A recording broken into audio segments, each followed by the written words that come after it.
Eng katta xiyonat birodaring sening so'zingga ishonib turgan vaqtida unga yolg'on gapirishing. Seni rost gapiryapti deb ishonib turibdi. Sen bo'lsa bilib turib ishonayotganligini senga yolg'on gapiryapsan. Eng katta xiyonat shu bo'ladi.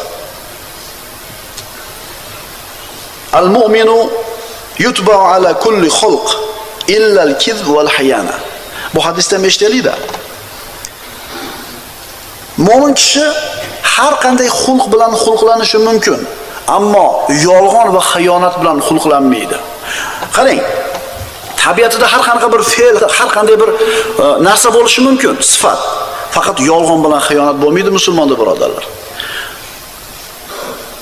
Musulmon kishi ko'p xato yo'l qo'yishi mumkin, fe'l-atvori tor bo'lishi mumkin yoki keng bo'lishi mumkin. Saxovatli bo'lishi mumkin, baxil bo'lishi mumkin, musulmon bu. Yuzi ochiq bo'lishi mumkin, qovoq uygan bo'lishi mumkin, musulmon bu.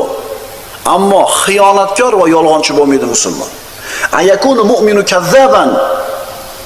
Mo'min kishi yolg'onchi bo'ladimi deb so'raganlarida Rasululloh yo'q deb javob berganlar. Demak, hazilimizda ham yolg'on ishlatmaylik birodarlar. Hazilimizda ham.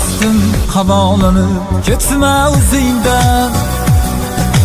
Tog'larning boshini ekkan dunyo bu.